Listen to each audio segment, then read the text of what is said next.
So the food definitely matters and is important to me. I think my why is another, like, kind of stack two more on top of the food is I enjoy the time on the water. So like being out at 6 a.m. for a sunrise in the morning, it matters to me. Like I said, I get up 30, 40 times a year to go sit on a marsh somewhere to kind of be a part of that, the day awakening and seeing the cool stuff that you get to see. So that matters. And then the third piece is that social aspect. Like I said, I spend a lot of time hunting with people like Nick. I mean, we'll hunt probably 20 out of those 40 days together or with a couple other friends. And then I travel the state a decent amount, visiting other friends, knowing that, hey, this might not be the best duck hunt today, but I haven't seen this person in a year. And it's important for me to be able to use hunting as an excuse to have him carve it out of his calendar or me carve it out on mine and say, hey, doesn't matter. Duck season's here. We're going to make 2 days happen and we're going to shoot all the ducks or we're going to shoot none of the ducks,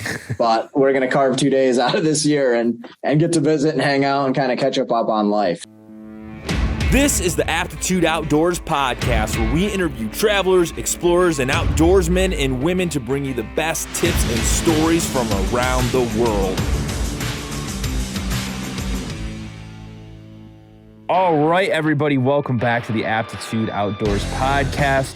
We have Shaun McKeon here from MUCC, again, returning MUCC guest back-to-back, it seems like. So, Shaun, man, how are you feeling this afternoon? Doing well. Excited to be here, and it's a beautiful day in mid-Michigan today.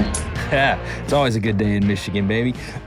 So what's up? Let's dive into the interesting stuff first. We got R3. That's something you're really big on. I was talking to Nick, and he's like, you got to talk to this guy about R3. So for people that aren't aware, that is a very bland name that doesn't really give off a whole lot of info. So what is R3?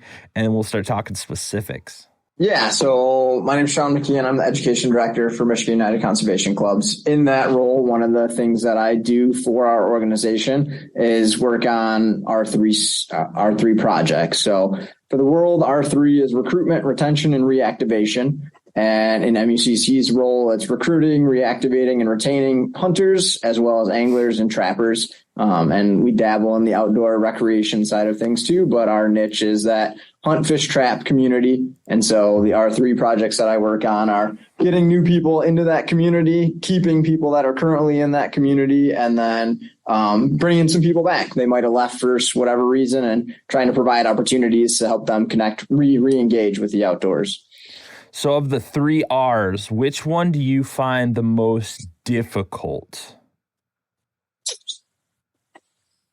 So probably seems like retention at a national level is trickier than you would think. Hunting and fishing traditionally have a pretty high churn rate. So a lot of people will buy a license because they're going fishing for sure this year, but maybe life gets in the way next year, so they don't buy a license. And so people are constantly churning in and out of the system. The numbers in Michigan kind of stay the same, or they've stayed relatively even the last 5-7 years. So like fishing in Michigan, have between 1.1 and 1.3 million anglers in our state. But out of those 1.3 million, there's usually 3.5 or 400,000 of those that are new fishermen or new license buyers every year. So there's definitely some churn in that side. If you have 1 million people, but 300,000 are new, and you're getting new 300,000 every year, but that one, we're not getting more. We're not getting 1.5 or 1.7 million anglers. We're losing people as we gain people. So that retention is a tricky game for the average person who fishes or hunts. Though they might buy a license 2 out of 3 years or 3 out of 5, but there's not as many people as you might think that are ardent, always buying that license every single year. Well, I've been one of them for the last 8 years. Michigan is awesome. You guys have a recreational outdoorsman's paradise up there, especially when you get up past mid-Michigan into northern Michigan and obviously the Upper Peninsula. It's just such a great place to recreate. I mean, there's great wildlife populations. It's relatively wild. There's tons of bodies of water. And, I find that I enjoy fishing in Ohio where I live, but I mean, I prefer to go up into Michigan. It's just a whole different vibe, and it's just so much more accessible. I don't know. I'll probably get crap for saying that. That might be the wrong way of saying it, but I mean, around here, there's like reservoirs and, there's little lakes where I live. There's rivers, but there's not as much access as like Michigan. You can just pull off on any exit, it feels like, once you get past Detroit or something, and there's a place to fish or hunt or something along those lines. So do you think specifically in Michigan, do you think there's a bigger hunting fishing community just because of the way that the state is? I don't know if it's like generational hunters, families doing this for just part of how they are. Is it a culture thing? Because I know a lot more people that are in Michigan that hunt and fish than from Ohio. And I'm right on the border. So I'm just having a different perspective than, say, Southern Ohio or Northern Michigan. You know what I'm saying? Yeah, I think definitely there's a little bit of both. I think hunting and fishing and trapping is definitely ingrained in kind of the heritage of a lot of people in Michigan. So if you combine kind of those hunting numbers and those fishing numbers, we're a state of 10 million people. So you got about a little under 2 million people that hunt or fish or do both. So 20% of our population is engaged in one of those two activities. Michigan was a state founded on the fur harvest industry back in the 1700s. People moved to Michigan to trap beaver. And so there's still some pride and some heritage and some connection to kind of the old times and the old ways. And it's definitely something that gets passed down through generations. Personally, I came from a fishing family. I'm from the Metro Detroit area. I've lived all over the state, lived in the UP, lived on the west side. My family was always fishing, but we weren't a hunting family. I didn't start hunting until I started kind of this job at MUCC. We work in the hunting and angling community. I figured it'd be a good time to start doing the other thing of the thing that I listen to people tell me all about and kind of join in on that passion. So I think the heritage is definitely a big piece of Michigan and who a lot of people are or who have grown up around. But I also think, like you mentioned, that access is a big deal. I think that helps. It makes it easier to continue that heritage or to join in when you do have 4.3 million acres of state land that you can just go out on whenever you want, or the 4 of the 5 Great Lakes. We got streams. And then we also have national forests. So Michigan has some of the highest public land accessibility east of the Mississippi. And I think that opportunity or that perceived ability to just drive 20 minutes from your house or 30 minutes from your house and be able to be on the water or in a forest that you have access to helps new people get in. They say, okay, this isn't a 3-hour drive. I don't have to go way up north to get out and chase squirrels. I can literally swing by somewhere on my way home from work for a quick 1-hour hunt or 1-hour hike or something like that. And I think that contributes to people's interest. But yeah, recreation is big in Michigan. Being outdoors matters to people in our state. And I think hunting and fishing benefits from that kind of perspective. I relate a lot to people who didn't start hunting until they were, in their adult life. That's how I started hunting. So what was your experience like getting into hunting when you were a little bit older, say, than a kid who had a shotgun in his hand at, 10 or, shooting squirrels or going deer hunting with his dad at a young age? What was that kind of experience like for you? Because for me, it like changed everything. Like it became an obsession. Now it's like deer season's coming up here real quick. It's like all I can think about right now, getting my bow ready, getting like, my shotgun cleaned out and all this stuff. And it's like an exciting time of the year for me. It gives me something to look forward to. What was your journey into hunting like as an adult? Yeah, so like I said, we were a fishing family. I was lucky enough. My parents are from Metro Detroit. We had property on the west side of the state near Manistee. So our summer vacations were always spent out on Lake Michigan, trolling for salmon. So that's kind of like the outdoor introduction to my life. The seed that started it all was kind of looking for those big kings out on Lake Michigan and spending a lot of 3 a.m. wake ups, swimming through, waiting for fish to come by and hanging out with the family. That was our Disneyland. We would go to Manistee for 10 days every summer. So parents did a good job of kind of instilling that outdoor excitement and ethic.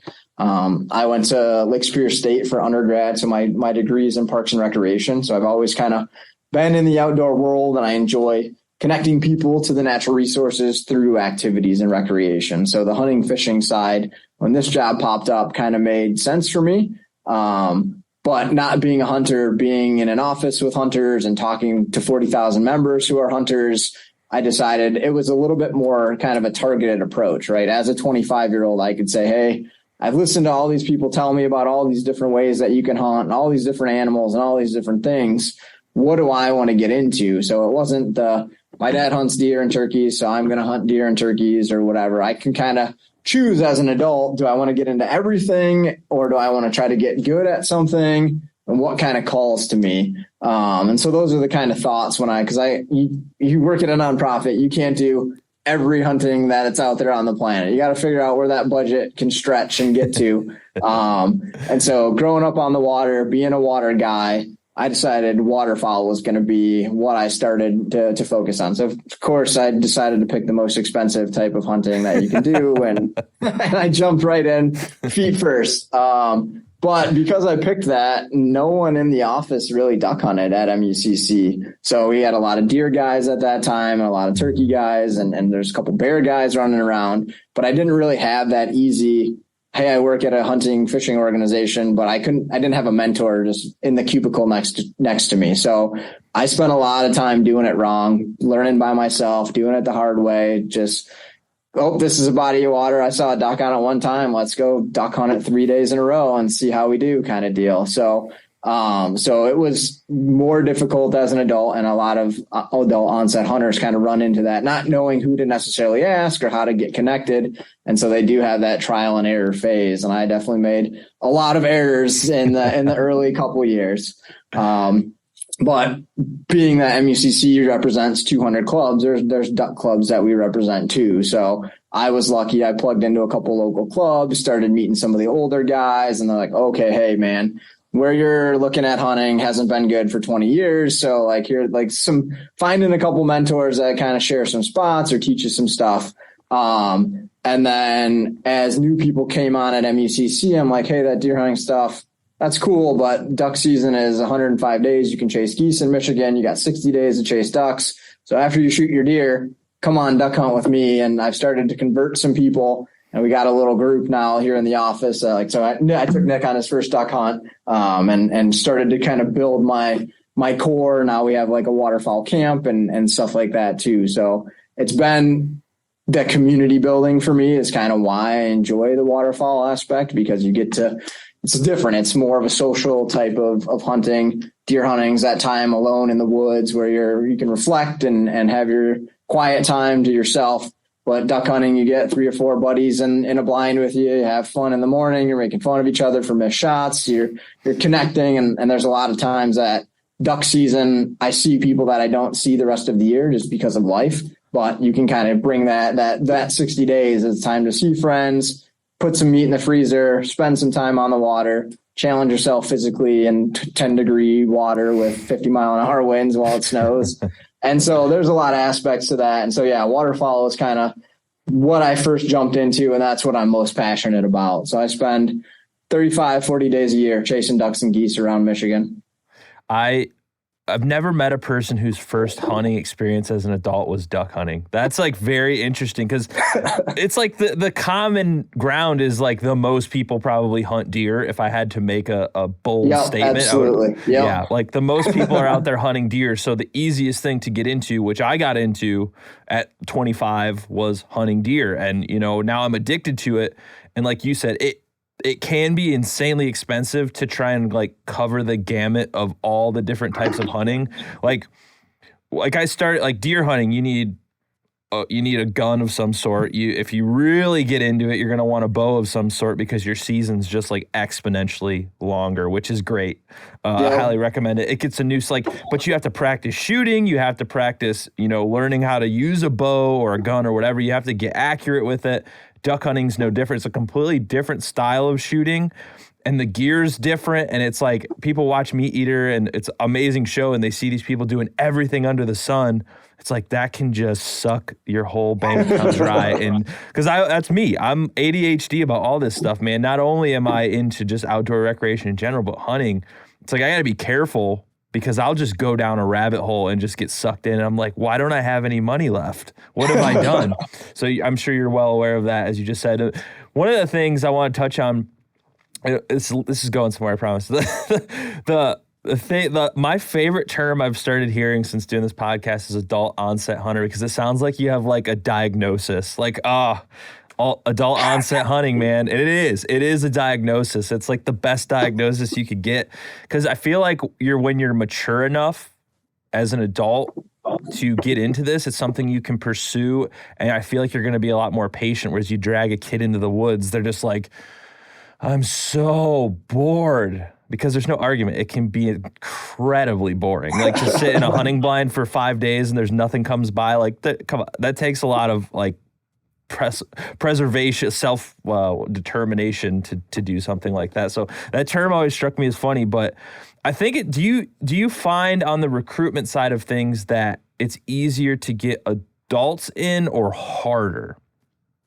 Yeah, so there's a mix, right? So it's traditionally the hunting community has done a pretty good job of doing like kid events, youth events. So they'll do MUCC is doing one in a couple weeks. We got a kid pheasant hunt. So we run a summer camp program where we get 200 kids out and teach them how to hunt, fish, canoe, kayak. They get hunter safety certified with us. They learn wilderness survival. And then in the fall, we invite kids who got their hunter safety certificate with us at camp to do their first kind of field-based pheasant hunt. And so traditionally, the kid model has been pretty effective at getting kids outside and having that first experience, but retaining kids is super difficult. So because they got soccer or football or dance or softball or whatever else going on, they got sports and life.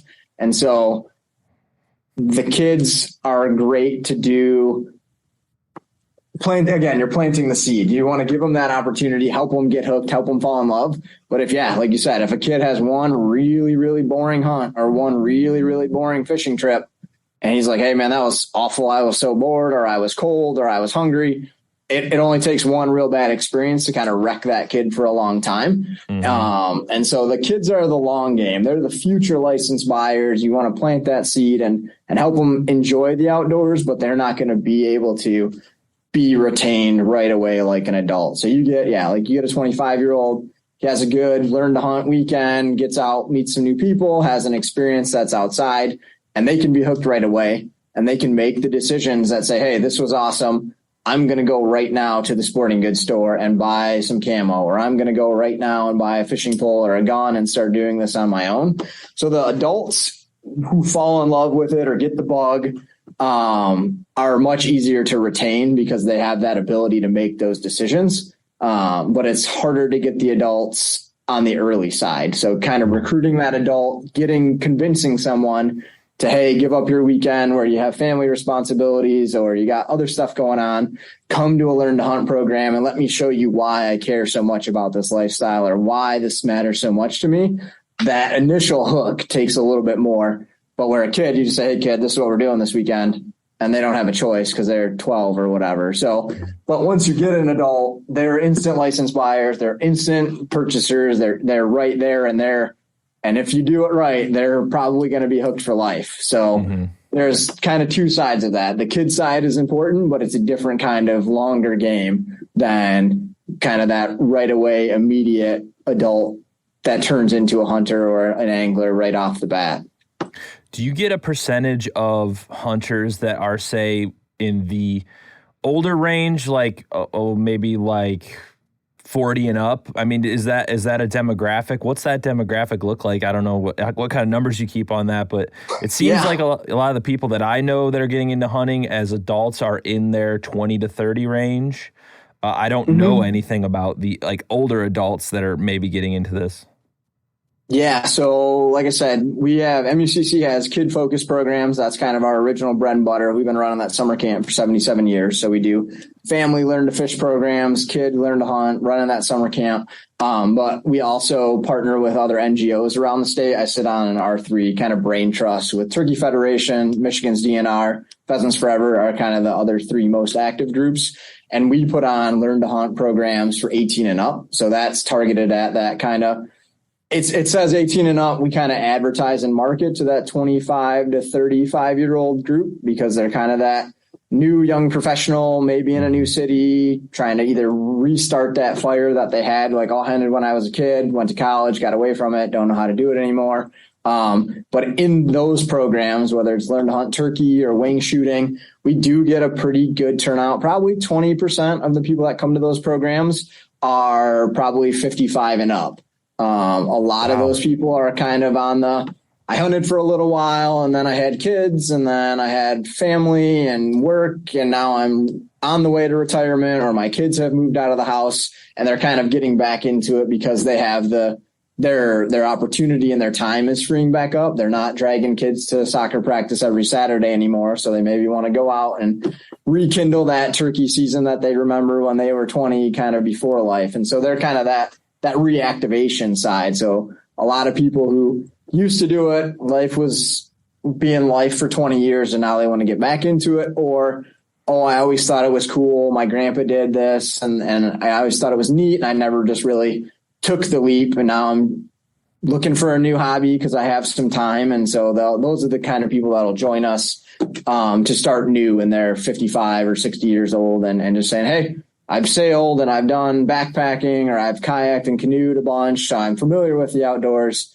and I just want to get a deeper connection or try something new. So we do see probably 20% of our participants are kind of on that final third section of their lifespan. And it's usually they either used to do it and had to take a break, or they just are looking for something new and exciting to try or looking for a new challenge. Hey everybody, thanks for checking out this episode. If you feel like you're getting something out of it, go down in the link below and buy me a coffee. The Aptitude Outdoors podcast is fully self-funded by me. So if you're digging it, I'm just throwing out a tip jar and I appreciate you listening. Let's dive right back into this episode. That is great to hear. I was curious about that and I was waiting to ask you specifically because I knew this is kind of like something you're really involved in. And that's great. I mean, it just goes to show that it's a challenging undertaking, hunting or fishing or anything, but it's not impossible. A lot of people and the programs you're running and having a mentor, someone to help you, whether they're older than you or younger than you, it doesn't matter. I think as long as they understand hunting and they can get you a successful, bag and animal at some point in time, that's really going to fuel a fire. Because I went out with a buddy for the first time I started hunting. It was like it was bonus deer gun weekend here in Ohio. And it was like my second time sitting in the woods ever, and I got a deer. And that just set the bar so high. I spent 4 years not getting anything. It was terrible. But it sets the bar really high, but I was so hooked after that moment. And like your first time it's not like it'll never be the same, you know what I mean? It's like that first deer or first whatever squirrel fit, like you're just like, whoa, that was an experience. Like tracking an animal, gutting an animal, butchering an animal. It's just like, whoa, this is a whole new ball game. And now that I'm going on 6-7 years of hunting and stuff like that, my perspective's changed a little bit.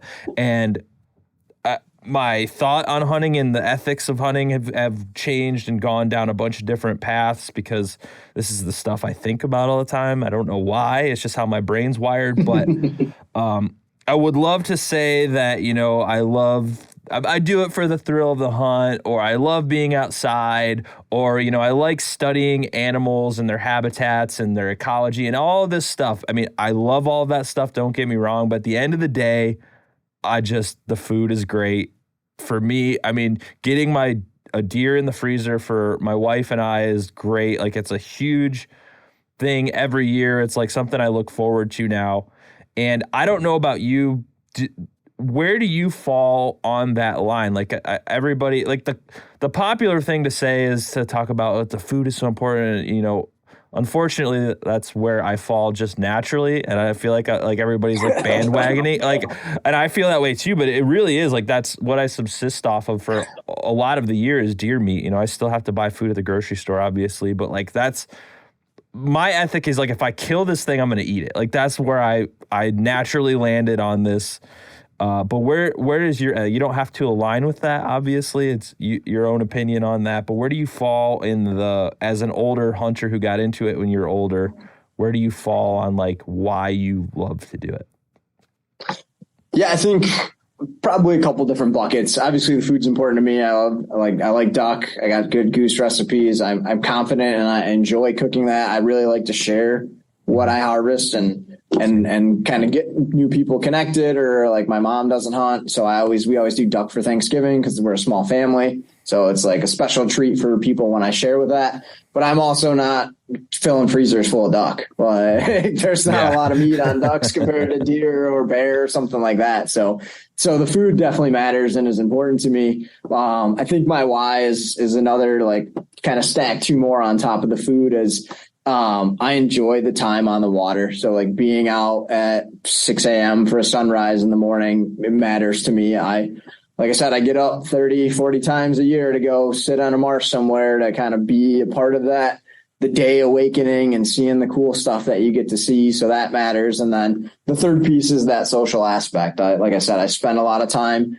hunting with people like Nick. I mean, we'll hunt probably 20 out of those 40 days together with a couple other friends. And then I travel the state a decent amount, visiting other friends, knowing that, hey, this might not be the best duck hunt today, but I haven't seen this person in a year. And it's important for me to be able to use hunting as an excuse to have him carve it out of his calendar or me carve it out on mine and say, hey, doesn't matter. Duck season's here. We're going to make 2 days happen and we're going to shoot all the ducks or we're going to shoot none of the ducks, but we're going to carve 2 days out of this year and get to visit and hang out and kind of catch up on life. So I think that's an important piece to me too. I made a lot of friends through duck hunting and I brought a lot of people into the waterfowl world.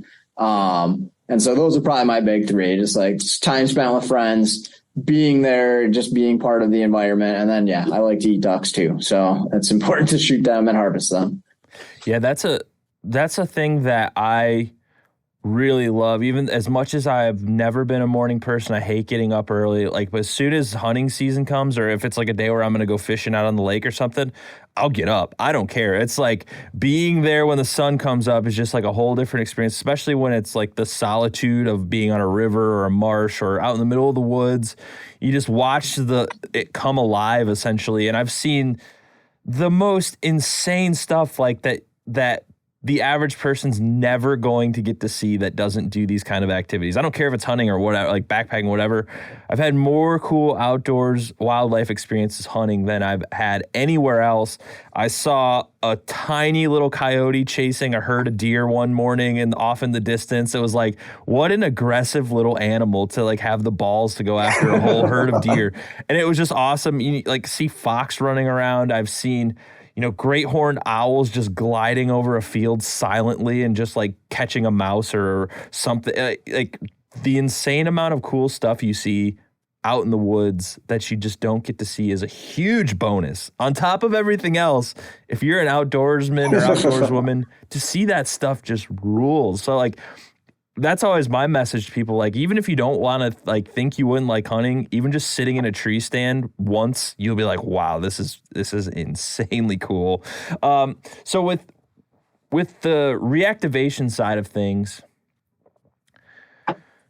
how do you go about trying to get people back into it? I know you said you've got the camps, you've got, adults, kids, you're always pushing to try and like educate them on the outdoors. But with reactivation, you touched on it briefly earlier, but like, is it easier than you would think because the person has already kind of got a taste of it? Or is it just kind of like dipping toes back in the water and hoping that passion gets stoked again? That seems like it could be potentially difficult, even though logically you'd think it wouldn't be because they've already done it in the past. So I'm not sure. Yeah. A lot of the people that reactivate it's kind of a layer, right? So they probably already have a gun in their cabinet somewhere. So some of their barriers are different than kind of a brand new person. So they already know where Cabela's is. They probably have some camo that may or may not fit in their closet. And they probably have just had a gun sitting in a gun safe for 20 years or however long it is. So they're starting at a different level. A brand new hunter, you got to spend a day going, this is your firearm. This is how we're safe with the firearm. This is the way you load it, sighting it in. So like a reactivated person kind of has passed those steps already.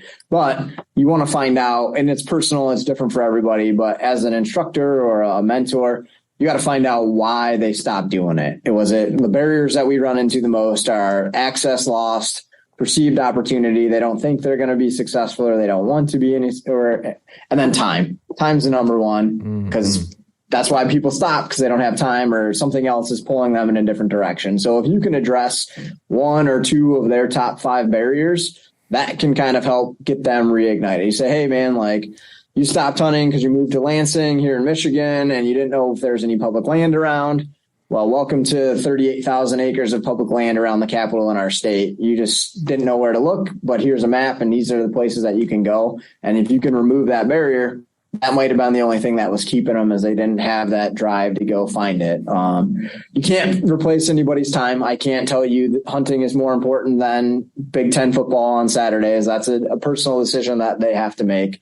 But if you want to connect them with, so some people stop hunting because their friends don't do it anymore, or they used to do it with their dad and now their dad's gone, and that kind of emotional connection, or they just don't like going out with their friends in the morning without their friends in the morning. So you can kind of partner them with somebody, or find a buddy or someone that they can text, then that's helpful too. Or, hey, I'm 68 and I don't walk as good, so I don't want to shoot a deer because I can't haul it out of the woods. Well, if you can kind of make a connection with someone else in their class or another mentor, say, hey, you shoot a deer, we'll come running. Like, we'll help you drag that sucker out or whatever, or come to a few of our classes where you can kind of participate, but you don't have to do all of the hunting yourself, or we can connect you with a guide. So everybody kind of has their own why for why they do it and why they get out. But if you can knock down one or two of those barriers, it definitely helps kind of reignite that spark. Or maybe it's just, they don't have anyone to share the excitement with. People that hunt love to tell stories.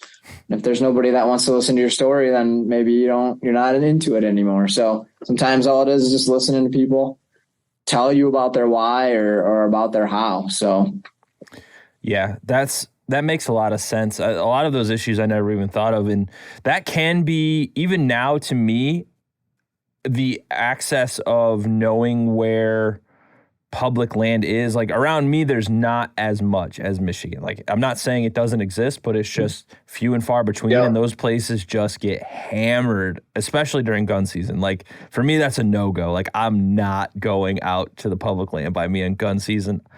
I've heard horror stories. Bow season's a different story. You know, there's probably going to be a significantly less number of hunters in there with bows because it's just a more technical shoot.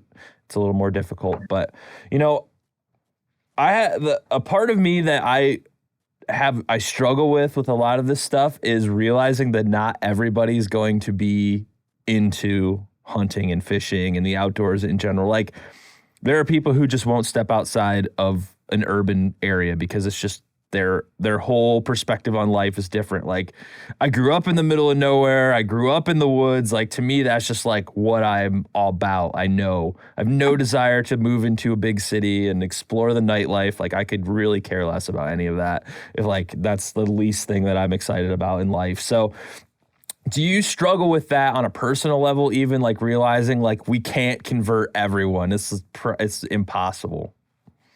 Yeah, I mean, I wouldn't say I struggle because I've had some of that. This is my job, so it's my passion, but it's also my job. So I do get to see numbers that say like 4%, 4.5% of the country are hunters, and so you're not going to be able to go from 4% to 100% in anything that we're doing. So that's kind of one of the Achilles heels of the R3 world. So is we are losing hunters. So we had the COVID spike, 2020, 2021. We had big license sales jumps while people had more time. That was the biggest thing. We got time back, couldn't go to work, couldn't go to Big Ten game, couldn't go on your cruise. People went to the woods. They went to the parks. 2022 here in Michigan, our numbers are still higher than they were in 2019, but they've definitely dropped from those kind of peaks the last 2 years.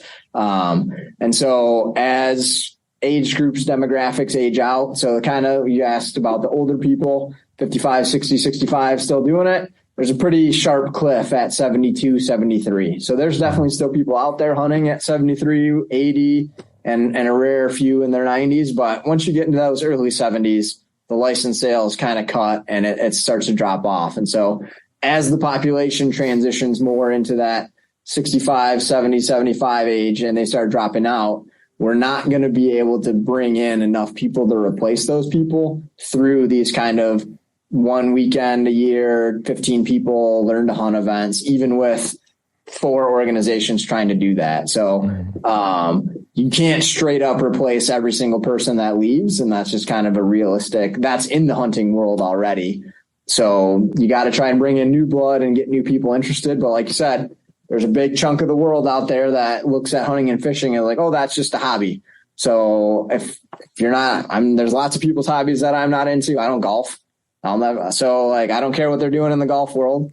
And there's people that golf that don't care about the hunting world. So you just got to realize there's people that have other interests and even they like to be outside. Even like shooting, recreational shooters. Originally, kind of when R3 started in the mid 2000s, everyone thought, oh, like you're already a recreational shooter. You're going to be the low hanging fruit. Just come on in and become a hunter. And they don't convert like you would think they would. Like they already got the guns. They already got the firearm safety.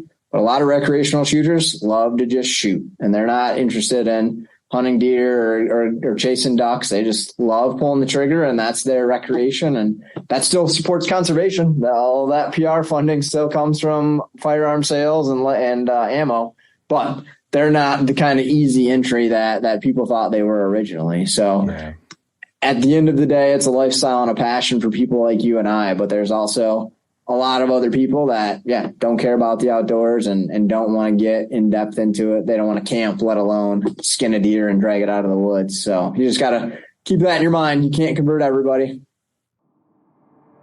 Life is hard, and we're out here doing larger-than-life things, whether it's pushing ourselves physically in the outdoors or mentally at work or in the podcast studio. Absolute Aid is here to help you focus, recover, and stay calm during your most intense moments. Absolute Aid, created by nature, made with science, for those who seek to do more. Yeah. My fear for the future, I mean, it's probably unfounded. It's just one of those things that I think about a lot there's no question about it. We're moving more and more and more into like deeper down the rabbit hole of like industrial civilization, and cities are getting bigger, suburbs are getting bigger. I'm just like concerned about, even after my lifetime is over and gone and, it's just going to I don't see that cycle stopping ever at this point in time. I mean, eventually there will be like a carrying capacity for human beings. We haven't found it yet. I mean, we just keep going into infinity. And like even losing just a general appreciation for the outdoors and nature as it is, whether you want to hunt it or just enjoy it and see it and be outside. Like I feel like down the road, like as soon as that appreciation starts to dwindle, as it already kind of feels like it has, what I'm getting to is that at the end of the day, I feel like once they take something away, like a national park or public land, or it shrinks, like once it's gone, it's not coming back. And it happens in little pieces here and there every year, every decade. We lose just a little tiny, and then somebody comes in and tries to restore a natural landscape, but it'll never be the same. You don't get back old growth forests and stuff like that. And that's the stuff that keeps me up at night. Like, man, what can we do? I mean, obviously you're working very hard with this to get hunters, and like the appreciation comes naturally once you get into something like that. But I don't know, that was a deep thought rabbit hole. But what do you think can be done, if anything? Because that's like the big question to me, is like, how do we get people to care now so that in the future it's not just like a complete wasteland of like all the nature's gone, man. It would be the worst thing ever, in my opinion.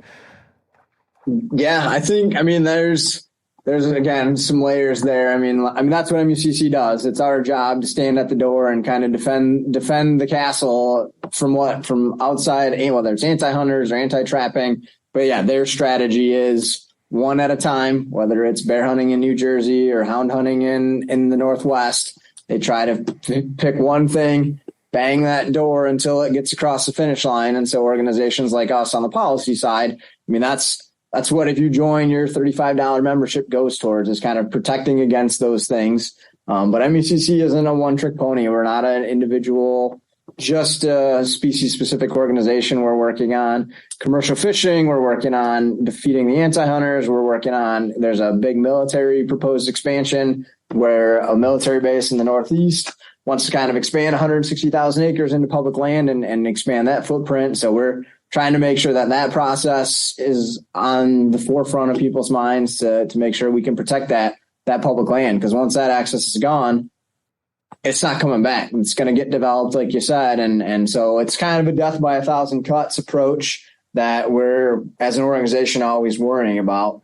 In the engagement world, the education world where I live in, it's all about connection. So you're not just going to take a kid who's from the city. I mean, at our summer camps, every year we get kids who've never seen stars before, let alone like never caught a fish or never shot a gun. So like they've never heard a frog, or they've never done like outdoor kid stuff that in the country, that's what you grew up doing or whatever. I'm from the city. So like we didn't have deer walking through my backyard. And I mean, I live in Metro Detroit and we're a concrete town. So you got to be able to connect people, whether it's in their backyard or at their local park, is the first step, right? You got to get them to think about something that they can connect with and engage with, and then build off that foundation. So we get kids, like I said, at camp who've never spent the night outside. That kid's not ready to shoot a deer as his second activity to ever do. You got to spend time to say, okay, you spent the night in a tent tonight. Big deal. That was awesome. You can keep doing that. When you go home, you can camp in your backyard. Here's the stars, or here's a frog, or let's go fishing now. And this is how you bait your hook, catch your first fish. It's all kind of a building block process. But it takes a long time. It takes a long time to be able to do that. But if you can kind of have that ecological conscious moment, you have a kid or an adult, hey, I live in the UP and I've never been to Tequamanon Falls. I know a lot of people who've never been to Tequamanon Falls that live in Sault Ste. Marie. It's only 45 minutes, hour and a half up there, and they've never been there. Or when I lived in Metro Detroit, I knew kids. I've worked with kids who've never touched sand. They've never been to a Great Lake, or they've never been to the beach. And so kind of starting where those people are, whether they're adults who've never been to the lake that's by their house, or they've never been to the park that has woods by their house, just kind of encouraging them to get outside, take baby steps, and then do the big backpacking trip or whatever. There's community recreation departments that do the big outdoor backyard camp out. And so they'll have a camp out session at the local community park or at the football field at the high school. And people say, oh, hey, that was kind of fun. Where can I do this next or whatever? And so then you provide that next step, and then you build them up. Very few people will just wake up one day and say, I'm going to shoot a deer today. What are the things on YouTube that I need to learn that I can go shoot a deer? So that connection to something that they care about is the baseline starting point. And then once they care about something, they can get more invested, and then you can build them into then they identify, I'm a hunter, I'm a backpacker, I'm a kayaker. But first they got to be exposed and engaged with the birds in their backyard, or something cool that they saw at the zoo that they didn't know that we had elk in Michigan. And so just kind of helping make those connections and then building off those connections. And so, yeah, it all starts at the kind of awareness and engagement spot, and then building off that. Yeah, it's definitely not, there's no great solution that's going to cover the gamut of everything. And you basically just word for word, stated the sentiment that I've said a million times on this episode, even before I started diving down this conservation route that I've been taking for a while. It was just more of a general outdoors show to start. And this is what really drew my attention. And, I've been saying, essentially, if you want someone to care about any of this stuff, it's what you just said. You have to have them have good experiences out there. You can't, take a kid out and just scream at them when they're, they don't want to do something, because it's why, if that was you, you wouldn't want to do that. You'd never want to go kayaking again if all you're doing is yelling, hurry up, and, making it a terrible time for them. Why would they ever want to do that again? So I think that's my personal responsibility. Anybody who cares about the outdoors, that's our responsibility to get people hooked. Take them. I mean, I have so much outdoors gear, as does probably any other outdoorsman or outdoorswoman anywhere. it doesn't hurt to just tag somebody along who seems even mildly interested, and just, even if they're complaining the whole time, do your best to just be like, this is fun, see? Like sometimes it can be hard when the kid is just like driving you insane. Like my nieces and nephews, sometimes I'm just like, all right, I'm going to take the boat in because I'm tired and I don't want to hear you cry anymore. But, that's our responsibility to kind of like keep that in check and make sure they are having a good time. And sometimes it's not about that moment, right? So you could be working with a kid, not catching any fish, whatever, lines tangled, busting off, maybe catch one fish or hook themselves or not enough snacks. Like you'd be having a bad day from your perspective, and the kid might be complaining or not having a good time, or your 28-year-old friend might be cold and complaining the whole time too. And then maybe like 4 or 5 days later, they're like, hey, can we go fishing again? Because I had fun, or I want to do it different. It's not always about living in that moment. You're kind of trying to just spark something that in the back of the mind, like, hey, maybe fishing wasn't for me, but I still like had fun on the boat ride, or it was cool spending time with you, or the snacks were good. Can we go again so we can get special snacks or whatever? So sometimes when you're frustrated in that moment, it's okay to be frustrated, but it's also, if you're trying to do the bigger picture, it's about down the road too. Cause I've worked with kids. I've been on staff for about a decade now. So kids who are 9, 10, when I was the first year at our camp, are now 18, 19. And some of the kids who like didn't really have a great week at camp, or they had okay fun, but didn't think they'd be a hunter and angler, are now on their way to college to study outdoor related stuff. And so that's kind of a cool cycle to see some of the bigger picture things that it might not feel like it in the moment, but you never know what that connection could be, and you never know what part of the day they're gonna remember. It might be a goofy photo or the sunrise, or it might be when you caught your hat when you were casting wrong and threw your hat into the lake and you lost your hat or something like that. So being outside provides a lot of opportunities for more than just we caught the biggest fish or we got a successful hunt or whatever. So when I'm working with people and I'm getting a little frustrated, sometimes it's not about that day. It's about the bigger picture. Yeah, that makes a lot of sense.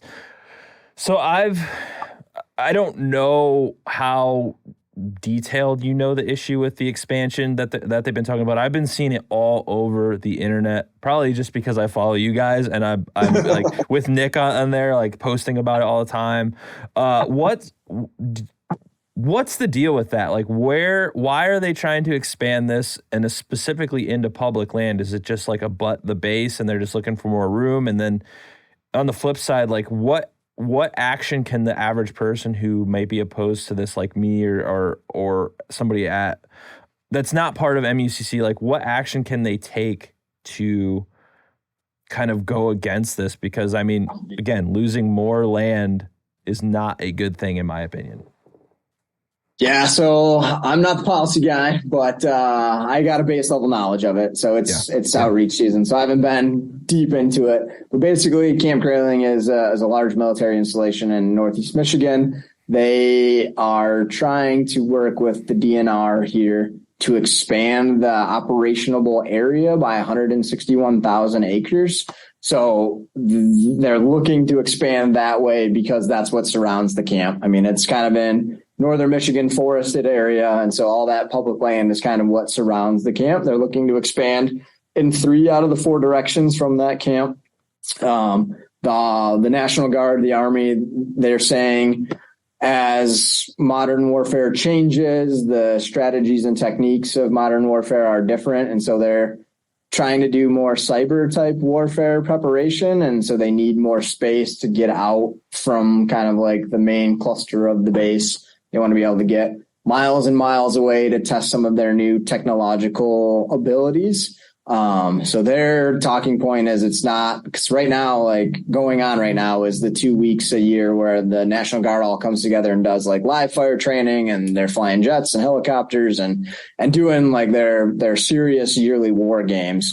So I think the citizens around there are really worried that that's what's going to happen. And because when they're doing that, obviously you can't be anywhere near that area. And so they don't want to have any of their opportunities, especially during hunting seasons, to get locked out because that's the weekend that the military is doing their trainings or whatever.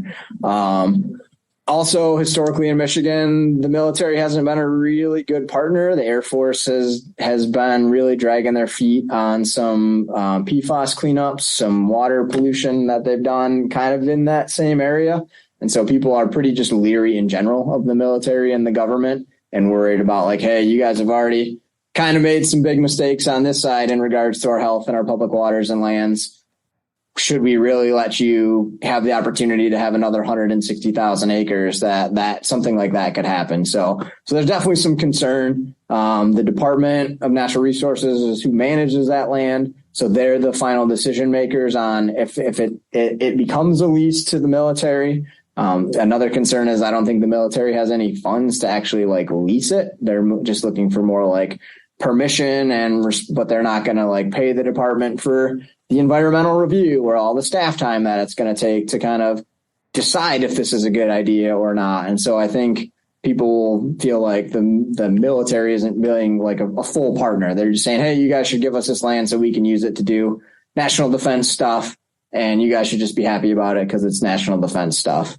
And so that's not really a great answer in the public's opinion. And especially if we're the ones that are going to be stuck with a cleanup or an environmental disaster or a loss of our hunting and angling opportunities. So a lot of people are pretty frustrated with kind of the situation right now. The DNR is taking public comment. So the best kind of way to voice your opinion is to just pull up Camp Grayling public comment on the internet and submit your comments. I think it's open for a few more weeks, so there's still time. You can also go to our website and read kind of some pretty big press releases and blogs. So MUCC.org has a lot more information on Camp Grayling from our like actual policy people, not the education and outreach guy. So that's kind of the nutshell that I hear from the Cube Farm. So. Well, the good thing about talking to the education outreach guys, you can put it in terms that we'll all understand because that made sense to me. Like, yeah, sometimes if you get to the policy side, it gets a little confusing and you start throwing weird phrases around that nobody knows. So I think you did a great job. I've read a little bit about it and I've seen some stuff online. But I mean, in the end, I can only say what I think. People are going to have to go and look for that for themselves, which I always encourage people to do. Whatever you're doing, like look up the facts.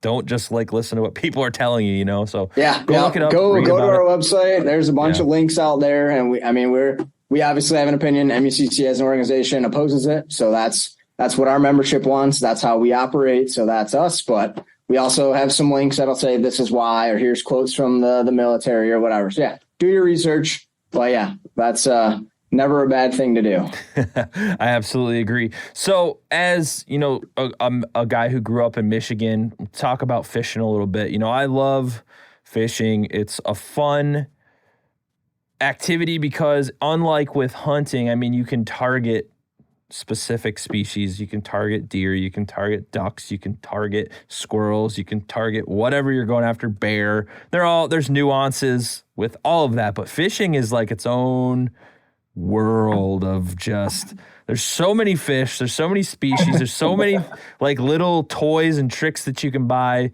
mean, they exist with hunting, but like when you have like 6,000 colors of lure to choose from and stuff, it gets a little overwhelming. You said you grew up salmon fishing, trolling for salmon, which I got to do one time at the peak of salmon season on a charter, and we did not catch a salmon, so I was very disappointed in that. There was like the one day we went out there, every boat in the bay of like up there at Traverse City was just like, dude, nobody's catching anything. And I was like, I'm glad I paid $600 for this. But you know, what's some of your favorite fishing up there? Yeah, so that sounds like a lot of guided hunts I've been on. They're always like, oh yeah, all the birds were here yesterday. Should have been here yesterday. Nick and I hunted Missouri for ducks 2 years ago. And all the ducks stayed in Illinois. We hunted 4 days, guided hunts, full days, 4 guys, shot 5 birds in 4 days. So I feel the pain of being on a guided hunt, spending all the money, going out of state, and not having a lot to show for it. Mm-hmm. I live in mid-Michigan now, so it's a lot of kind of inland lakes. The Grand River isn't too far away. So I do a lot of worm dunking for bluegill in the summertime. That's kind of my summertime jam. My mom lives on a river kind of in the Northwest, in Manistee. We'll don't chase as much steelhead as I used to, but I grew up chasing a lot of steelhead over there. And then, out on the big water for the salmon. And then when they come up to the river that she lives on, we get after the salmon too. We also grew up kind of near Lake St. Clair. So family summers would be trolling for walleye or looking for smallmouth bass. But these days it's a lot of bluegill dunking at my local small little gravel pit lakes. There's this like mentality that I see. It's like everybody's too good for bluegill. And it's just such crap to me because like, man, they're fun to catch. They're like if you're having a bad day and nothing's biting, you can always rely on the old panfish to come on and make your day. Put a worm better. and a bobber out and get back after it. Yeah. So on the R3 side, fishing's way easier than hunting too. I mean, in Michigan at least, and probably most of America, by the time you're 10 or 15, you've probably at least like maybe played AYSO soccer, might have done some karate at some point in community rec, maybe took dance class, and maybe at least had one day where you went fishing, whether it was at school or an uncle or an aunt. Somebody has touched a fishing pole at least once in their life before they kind of get into high school pretty commonly, no matter if you're an angler or not. And so there's at least some kind of connection or memory there. It's also a lot easier to just be like, hey, we live in this town. There's a pond over here. I can easily get 10 or 15 kids to come out for a learn to fish day. I can buy them a rod and a reel and get bait and a lunch and have a real fun couple hours with those kids, kind of creating some memories for much less money than I can do to like get you outfitted to become like a hunter or whatever. And so the R3 side of fishing is a little bit easier because it's way less barriers to enter. You don't have to go find the woods and find big public land spaces and have all this stuff. You just need some worms and a bobber and some $20 fishing poles that you can send the kids home with and kind of create that first memory of those initial contacts. The last few years, we've really been focusing on family fishing events. So it's not just mom and dad, drop your kid off, we'll take them fishing for 2 hours, come get them. We're doing like, mom and dad, stay with your kid. We're going to do a little bit of habitat work and talk about the lake and what's nearby. And also we're going to help you learn how to fish. So that way, when your son or daughter wants to fish next week, you can take them fishing. Because a lot of times with those kid-only programs, they get all this gear, they get all this stuff, and then mom and dad don't know where to take them, or they don't know how to do it, so they're not comfortable taking them anyway. And so you got to do that, kind of that whole family, get 15 kids and their moms and dads, or a younger sibling or an older sibling. So that way, because that 9-year-old probably isn't going to be able to go fishing by himself if he can't just ride his bike around the corner. So trying to connect that parent so that they're comfortable at least with the idea that their kid's going to fish also knocks out another barrier and might give that kid more chances if he knows, oh, there's 3 lakes by my house that I didn't know about. So maybe we can bounce around, or maybe mom and dad didn't know and now they know so they can take them. So that's a big piece of some of the newer programming that kind of seems self-explanatory when you say it out loud, but it was really a lot of just kid-only programs for a long time. And so kind of incorporating that family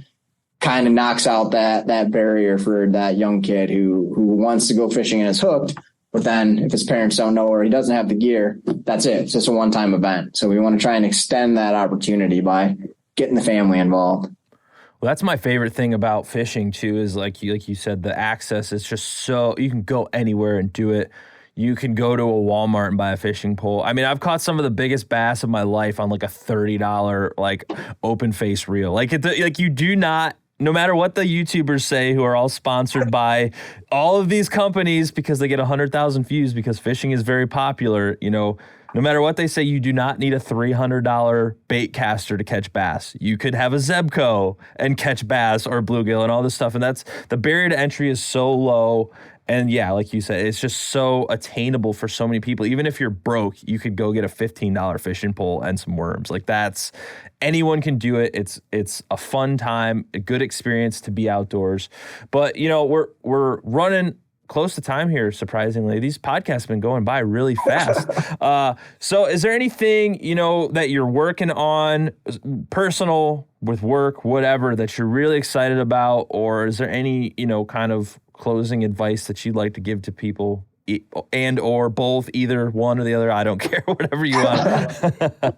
Yeah, so we're shifting into outreach season. It's kind of now that, I mean, in the summer we have the camp program with the kids and we're getting them outside for their experiences. Now that hunting seasons are rolling around, we're shifting into kind of those learn to hunt programs. Like I kind of mentioned earlier, we have that kids pheasant hunt is a really cool kind of circle of a program where the kids came to our camp, they got hunter safety certified. Now we're inviting them and their families to have their first hunt. And we teach them how to clean the birds and give them some recipes. So we're kind of helping them complete their first kind of hunting journey. And so that's always real awesome. You get to see the kids who were scared of the dark on a Monday when they first got to camp. Now they're ready to harvest a pheasant. They kind of put it all together and to see them share it with their parents and that excitement of like, hey, mom and dad, I didn't really want to do this, or maybe I did, but I didn't know about being away from you guys, to like, check out this bird that I'm going to make sure you guys cook for me tonight for dinner, is kind of one of the real like exciting kind of hooks to why we get to do what we do. So that's always a real cool program.